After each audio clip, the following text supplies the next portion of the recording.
Good afternoon, everyone. Welcome to Entrepreneurship Hour, Entrepreneurship 407. Today I'm really excited. We have all the way from South Korea, Dr. Myun Lee, who is both an alumnus of the University of Michigan and the father of a current student, Sang Lee, who's here with us today. I want to welcome them and introduce briefly Dr. Lee.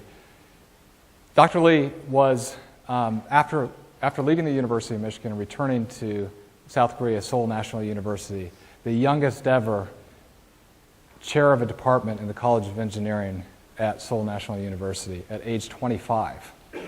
And if you can imagine, by any standard, that's quite an achievement. And as we talked about it, maybe particularly in that part of the world where such credence is given to your senior individuals. And so it's a real achievement he was able to do that. And then he went on to write a best-selling book called Theory W that gained the attention of not just one, but two presidential candidates. At the time, there was a presidential election, and he became advisor to the president-elect and went on to create not just a few, but many products, as many as 50 different products, approximately 50% of which entered the marketplace successfully. So this is a serial entrepreneur in a really globally integrated space, an engineer, a product developer. And the last thing I would say, he's also formerly a bodybuilder. Not too bad.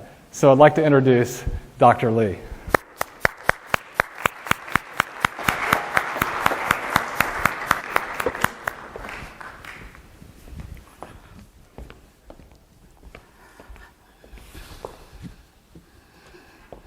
Thank you, David.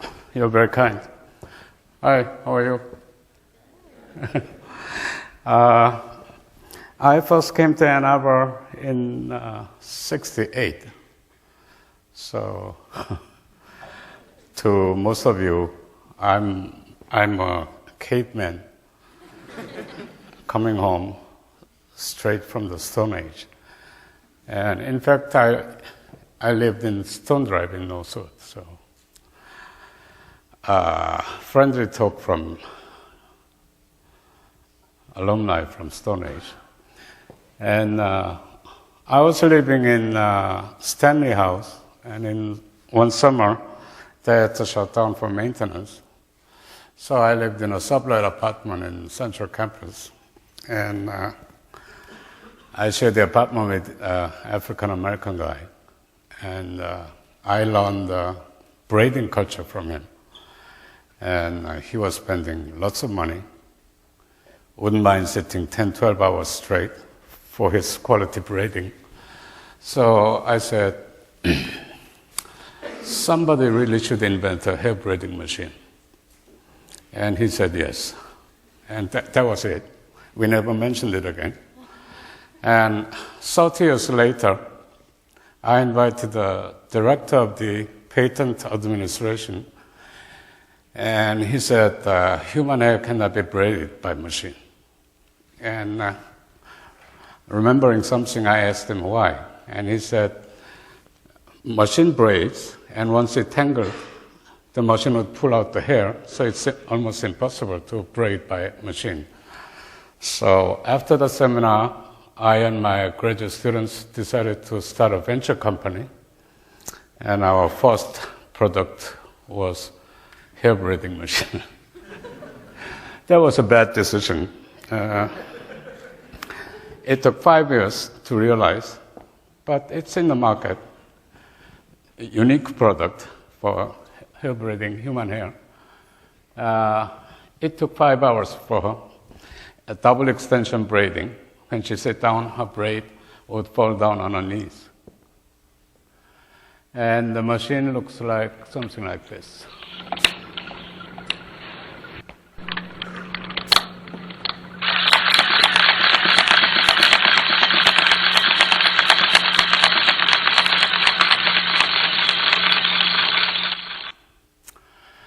And one led to another. European hairstylists came to me and protested that they need something Caucasian. So they were talking about multi-strand hair twisting machine. So we responded.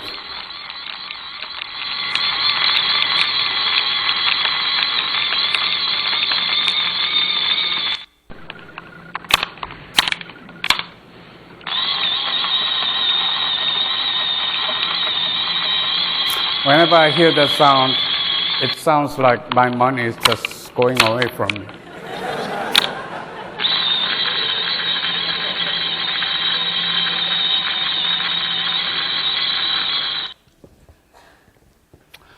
And hair clinic people came to me and protested that they need something for nanograft hair extension. They said 75% of male, 50% of female experience severe hair loss before 60.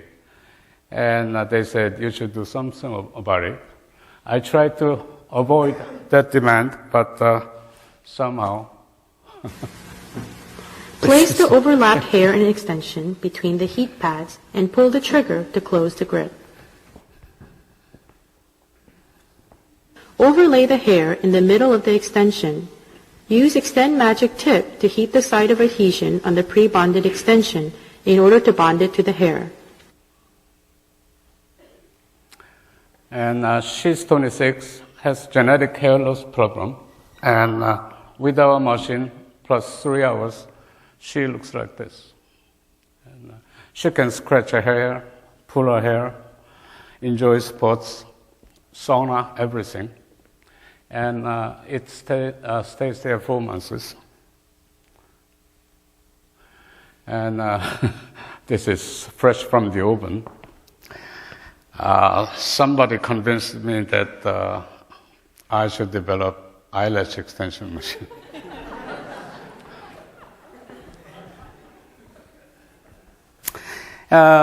You're the one of the few who ever said this. We're going to introduce it at this coming Bologna Beauty Show in April. So you're the early bird.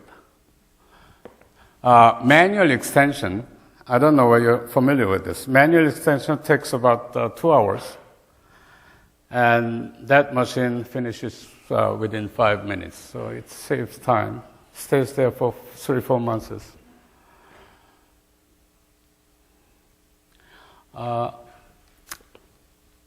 Other than this, as David informed you earlier, I developed about 50 high-touch products. High-touch meaning ergonomic design, user-friendly, value-added, aesthetic product. And among this, some of them were covered in the media, and 6 of them were cited as a hit product of the year. The definition of hit product is if the product make more than $50 million in the first 12 months period, then they gave me a piece of paper saying this guy invented this, and they invite me to a dinner. And they ask me lots of silly questions, so I don't have the time to eat. So, I invented the robotic cleaning machine in 1990, and Koreans are afraid because American, Japanese manufacturer didn't make this. Something must be wrong with it. If it were that good, they should have made it. But since they didn't make it, they're not going to make it. So that was the biggest hit in the whole global market in 2004. So if you've been accustomed to following others, even if you have a good idea, you are afraid. So in that sense, with these hit products, venture products, I decided to share the hard-earned knowledge from the field. And I wrote a book called Theory W. And Theory W emphasizes 3 things. Discard the transient. I'm emphasizing the importance of paradigm and paradigm shift. Disregard the visible, meaning you better be creative, whatever you do. Renounce the rapid. If you're just following technical details. You'll be busy, but you'll be going nowhere. So stay cool, set up your long-term vision, and stay with it.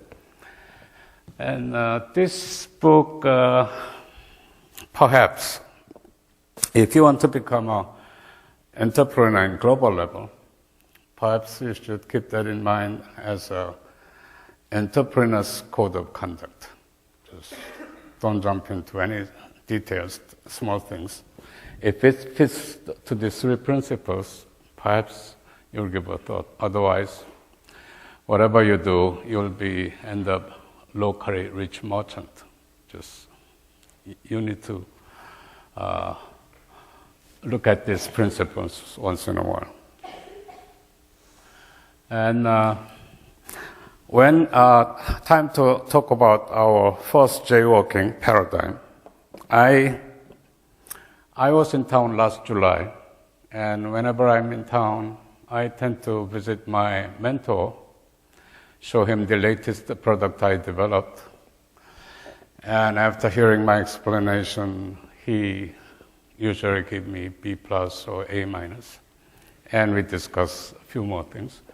And last July, when I visited his office, I think on that day, Detroit City declared default. So I told him it's a paradigm shift. Detroit couldn't resist. Paradigm shift is like tsunami. It washes away everything if you don't make a paradigm shift. And I told him that maybe U of M is partly responsible for letting this thing happen. You know, you're staying right beside Detroit. How could you be so cool? You know, so you could have reached out a helping hand. And he said, maybe you should talk to David. He's running a good class, and there are many smart students there. You should talk to them. So that's how it happened. So you have my excuse. I didn't volunteer this. They asked me to. So no hard feeling on me, you know. So if I have to explain, old Detroit looks like this. They just blindfolded horse, meaning don't look, just keep running, and we'll be the winner. And having so many prosperity, so many success case stories, horse get somewhat bored, so they decided to make a united harness horse races. And this jockey, they decided to make a club and visit equestrian park and ask for subsidy because they were having financial trouble. That's how the Detroit paradigm was being shifted very rapidly. Few recognized it, or few insisted in keeping the paradigm. So the new paradigm should look something like this. It looks like a similar horse, similar jockeys, but the nature of the game is totally different. The horse has to look around constantly. Rider and horse has to be very, understand each other, and you have to not only run fast, but you need to learn how to make a stop, how to make a side step, wait 3 times, and move. So here, effort, speed, productivity matters. Here, strategy, network, cooperation matters. They are the different winning factors. And the outcome of this new paradigm will be IPR, protocol setting, standardization. So if you're successful in this, money will flowing in while you're sleeping. In this paradigm, you have to work very hard to collect some money. So we need to make a shift from here to here. And as I see it, Detroit has the one unique advantage that other big cities doesn't have is Detroit has a brain hub in the nearby city, Ann Arbor, and they should utilize that brain power as much as possible. So Given that Detroit and U of M is committed to make a revitalization of Detroit, it is the best in the world to invest real estate because the city is experiencing the exact opposite of subprime crisis. Everything is underestimated. Everything is cheap. So if you guys commit something, if you plan to do something, start it now, as of today. And if you will, buy some land because you're going to be rich out of that. So that's the paradigm. So paradigm is important. And I have personal advice. When you decide your job, when you decide your venture product, here's a simple rule. Just look at, if you're interested in something, just find out when was it first established. The average cycle of industrial paradigm is 30 years. So if you find it has been studied some 15 years ago, just don't bother. It's not worth it. By the time you get familiar with it, that paradigm will be washed away from the screen. So 30 years minus number of years it has been in the market. Simple rule. In most cases, that will give you a good guiding principle. And that's paradigm shift. And time to stroll our second street, creativity. And I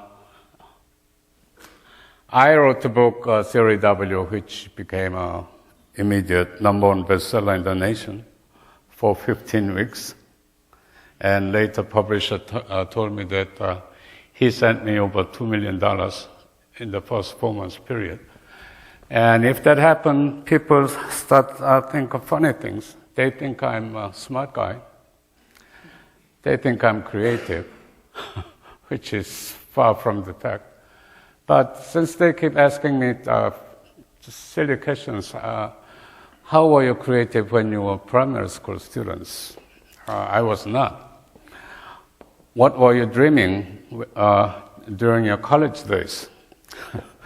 Are you kidding me? I was busy with homework, No time to worry about creativity. But since they keep asking me questions, I decided to spend some time. And I found out I made an operational definition of creativity. Hear this. See how you like it. At least in the engineering and business area, creativity is a very simple matter. It is a composition made of two abilities. First is ability to identify implicit need. Second is ability to supply identified needs. How do you like it? It's simple, isn't it? It's very hard to explain creativity. So if you come to that simple definition, things become somewhat easier. Because Bill Gates was the one who identified implicit need. And Paul Allen was the guy who supplied Bill Gates' demand. So, ability to identify, this guy is a daydreamer. Ability to apply, this guy is a handyman. So, Bill Gates, Paul Allen, Steve Jobs, Steve Wozniak, Jerry Young, David Feiler, it fits into this formula. And if you become somewhat prosperous, somewhat successful, then third party joins in. Ability to promote the supplied things. And this guy, I named him Mr. Dosmel. So, daydreamer, handyman, Dosmel. It makes a trio to become creative. So, I'll give you good news. Many books, many mentors emphasize creativity in entrepreneurship, and I'll give you a break. Don't listen to them. Look at this. It takes at least 3 people.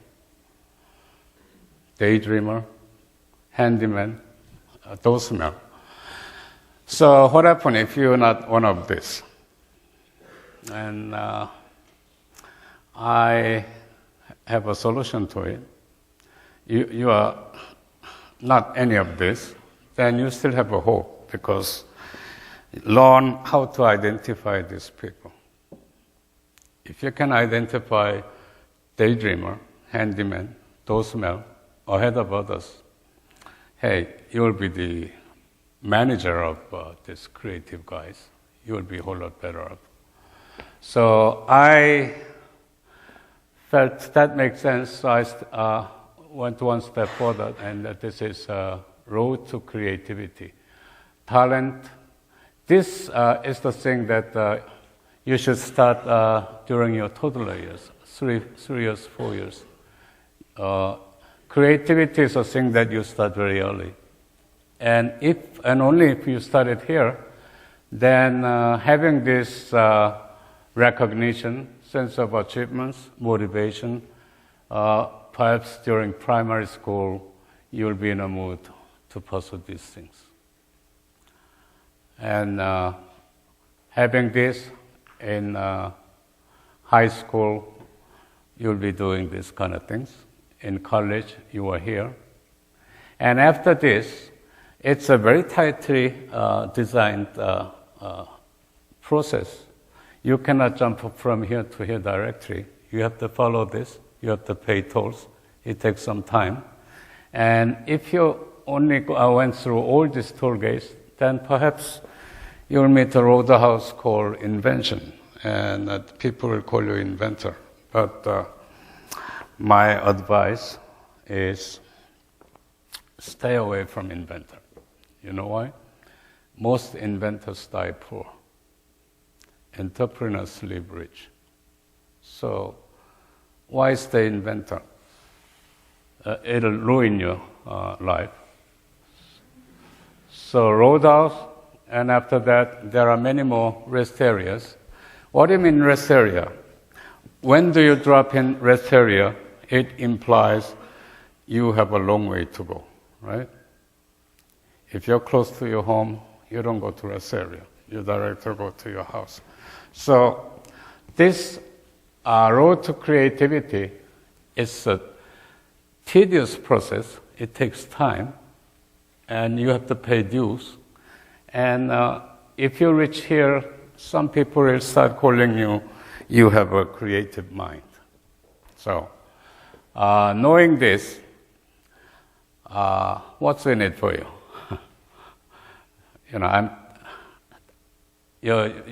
You might think that I'm trying to discourage you, to forget it, you're not going to get it, things like that. No. Use this chart to evaluate your potential creativity. And if you have more than 5 check marks, then chances are you'll become creative. If you're not, you have a better way to use this.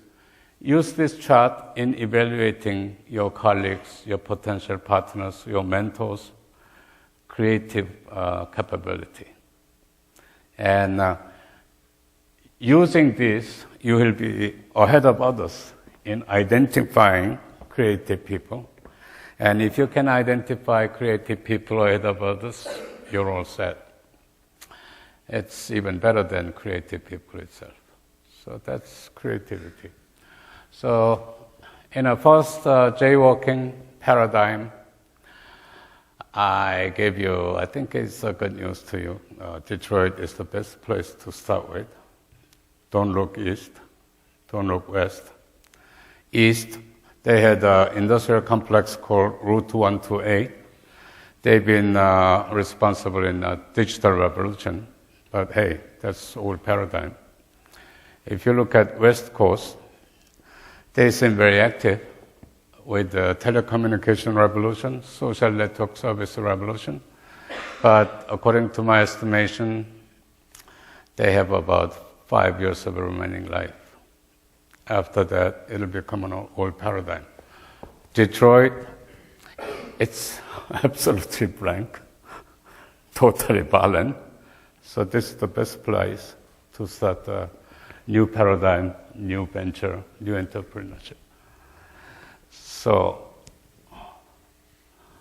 last time, my last journey to jaywalking is a vision.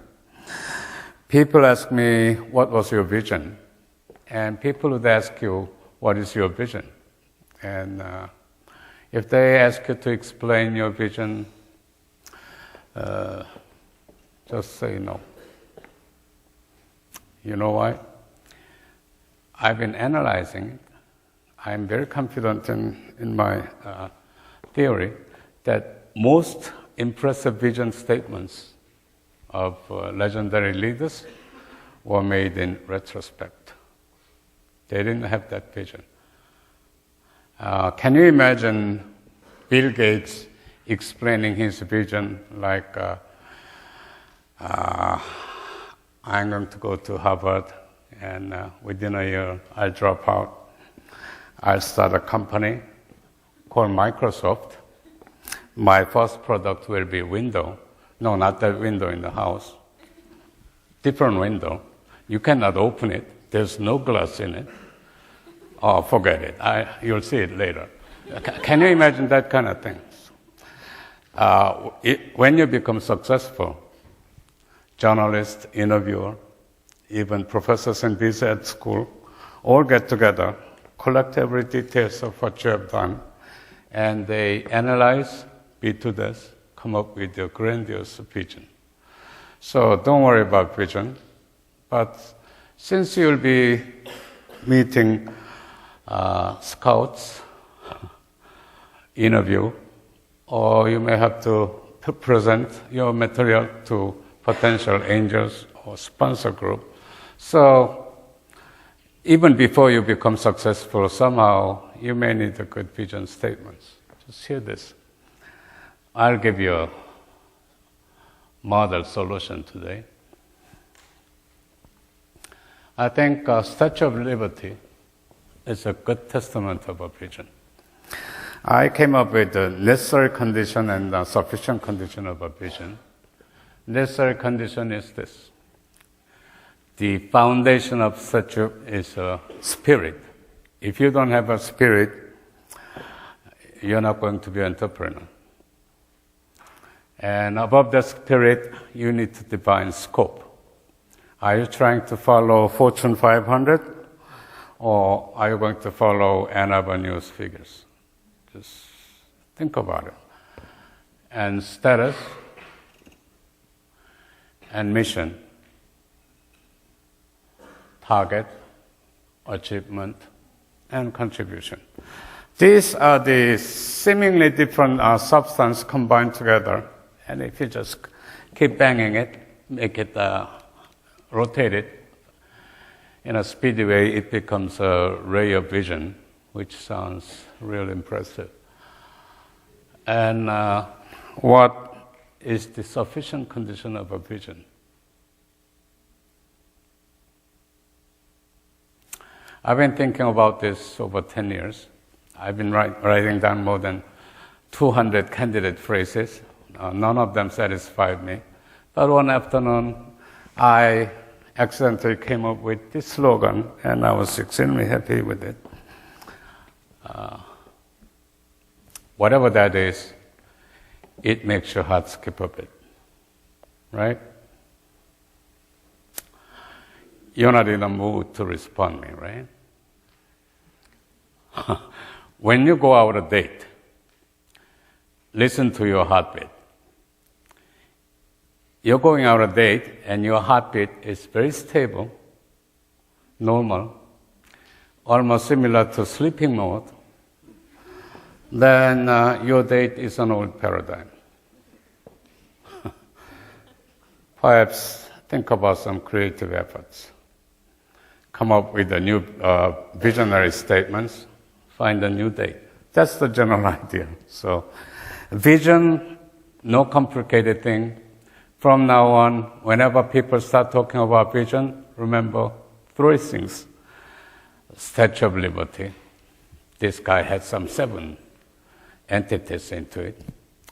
Remember, Rainbow Coalition, seemingly different, put together into one statement. And sufficient condition is it makes your heart beat faster. And having this, I decided to go one step further. You know, having these different types of creative efforts, like daydreamer, handyman, doorsmell, I began to wonder, you know, maybe we could classify leaders into different categories. And I used to visit South Pacific Island 13 years in a row. I had to visit every year. Stay there 1 month, mainly for sun tanning. I don't do anything, just lie down. And in South Pacific Island, they have a folklore, folk drama, folk dance, and in their drama, 3 types of heroes make the plays. One is destroyer. Second guy is creator. Third one is protector. And I was confused because when destroyer appears in the center stage, they react, you know, passionately. They welcome him, yelling, shouting, clapping. So I asked a local friend, hey, he's a destroyer. You should say boo. What's happening? And he said, you know, he destroys everything. So I couldn't understand. I was exposed to American cartoon culture and Hollywood culture that who are our heroes? Batman, Superman, Spider-Man, right? What they do? They beat destroyers and protect the society. So why this guy is welcoming a destroyer that much? And I couldn't understand it. 3-4 years later, I was lying down at the beach. I was listening to the radio. I was half listening. And the disc jockey said the title of the song is Abraham, Martin, and John. And I was listening to it, and all of a sudden I become to understand, wow, now I see what they mean. You know, Abraham was a destroyer, come to think of it. He destroyed slavery system, provided the foundation of industrialized nation so that America can enjoy the global leadership in 20th centuries. Martin was a destroyer. He was an eloquent speaker. He was a reverend. He was a gentleman. All he did is marching whenever he was frustrated. He used to march rather long way from Atlanta to Washington. But he was a destroyer. I almost can imagine somewhere in his hidden drawer, he could have a memo for his next speech, which goes something like, I have a dream. In 50 years, we'll have black president in the White House, walking hand in hand with his white secretaries. Don't you hear that speech? And I started collecting legendary heroes and see if you can classify these heroes into 3 categories: destroyer, creator, protector. I think he was a creator. He didn't mean to destroy anything, but when he introduced Windows system, lots of companies had to go out from the market.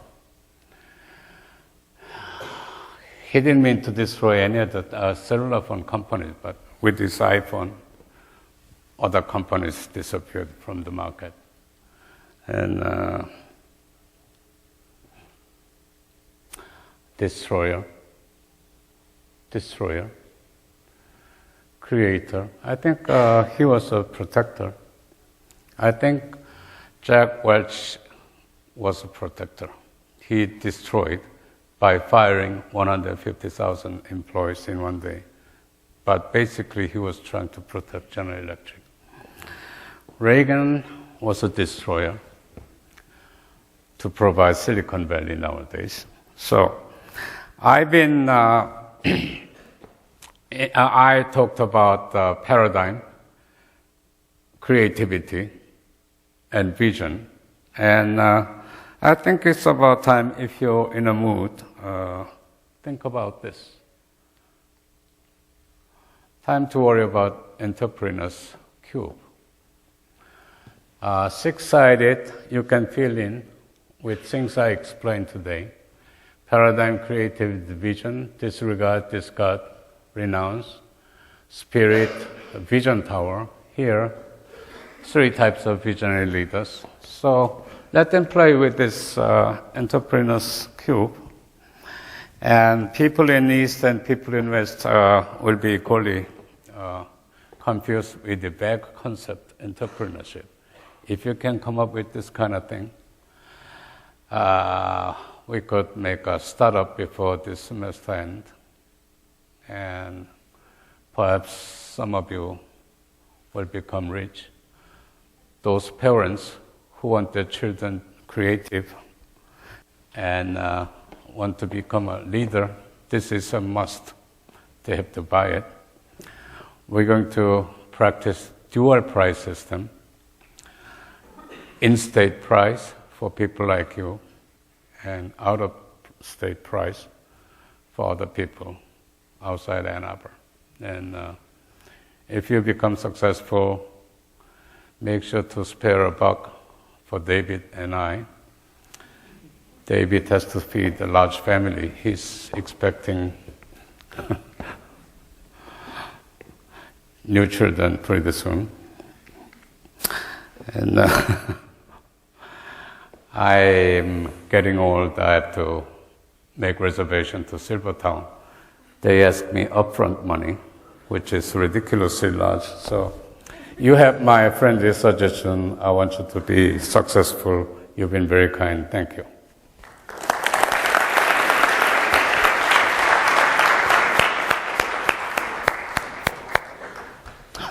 Thank you so much. Sorry about your wife is his wife is pregnant.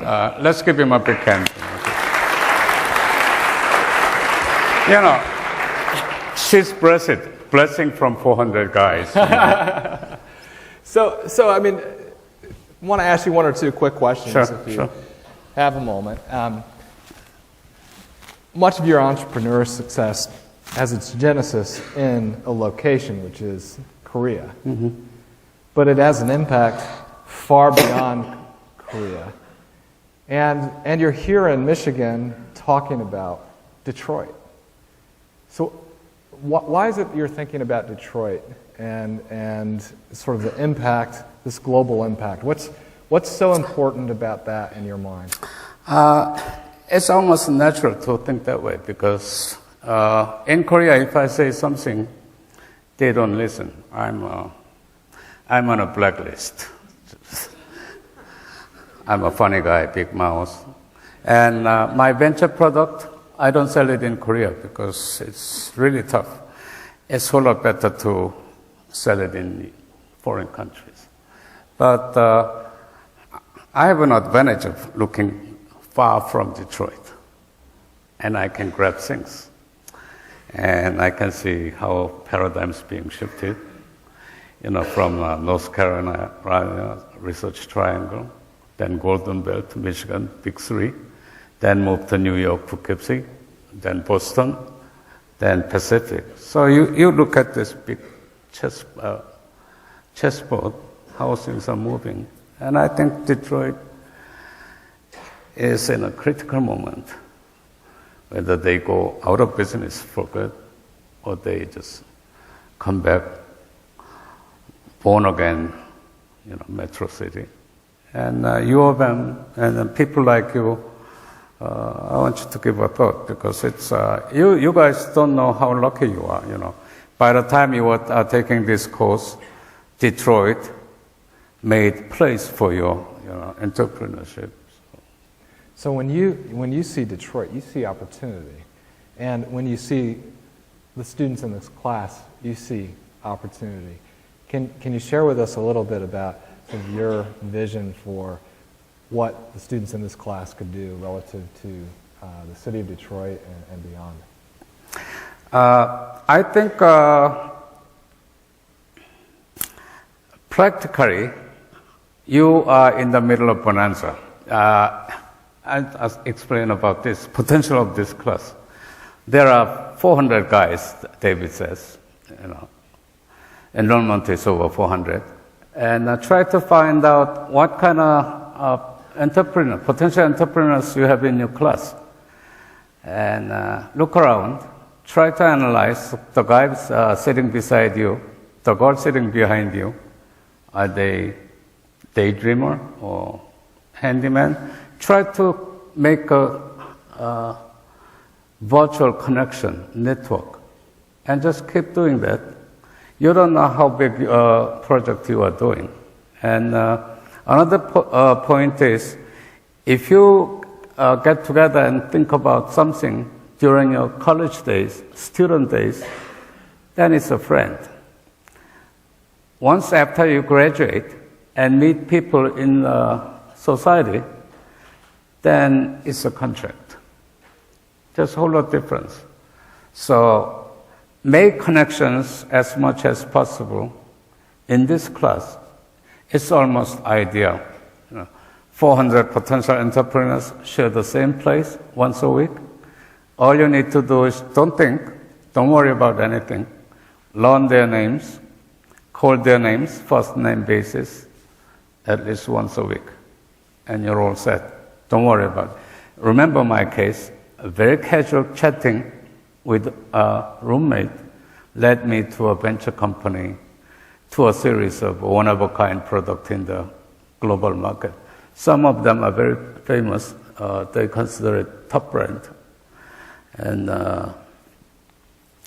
eyelash extension is a consequence of this hair braiding argument in a sublet apartment. What more can you expect? So you're saying a couple of things that almost feel surprising, if not contradictory. For example, you've created over 50 different products, tangible products, yet the advice you're giving to us. And so there's something about the importance of the human network and the human experience to being an entrepreneur that goes beyond just the technical, which we saw up there in that graph about the inventor. Yeah, I'll give you one good example why you people are important right now. When you exchange ideas, they don't ask you upfront money. It's freebies. Oh yeah, that's a good idea. I have a better idea. You exchange. You're a lawyer by nature. And what would you request? If someone has some idea, what is your advice?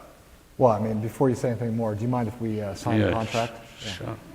NDA, non-disclosure agreement. And if legal suit case matters, where will you settle this problem?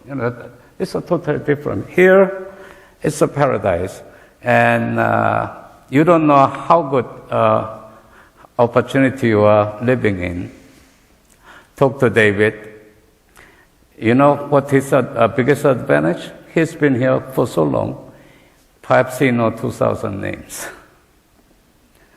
Cannot estimate how rich he is, provided that you know how to utilize that capability for the creation. So this combination of humans and idea creation and the free flow of ideas. I want to give a few moments for the free flow of ideas here. If we could have the lights up, we'll entertain a couple questions. I'm wondering which of the three roles you've played on the teams that you've created products with, and how you found the other role players on your teams. In my case, I learned it hard way by trial and error. My attitude being, I don't even know whom I'm looking for. Just meet people. And by trial and error, setback, pitfalls, It takes long, but I didn't have any other way resort to it. I don't have a big budget to hire marketing firms, advertisement firms. So mainly what I did is going out global exhibition, meet all kinds of people in person, remember their names, and maintain a good communication with them. And chances are, if you meet 100 people, perhaps you're formulating a good business relationship, I would say 2, 3. That's the percentage. So that's what I'm telling them. They don't know how good situation in this room. If they exchange things, they'll tend to keep their promise. They'll tend to be faithful. They'll try their best. Once they leave 1 foot from here, outside from this room, hey, it's a different world. So, Dr. Lee, we appreciate you coming all the way from Korea to my pleasure. Michigan. My pleasure. Thank you for returning. Thank you.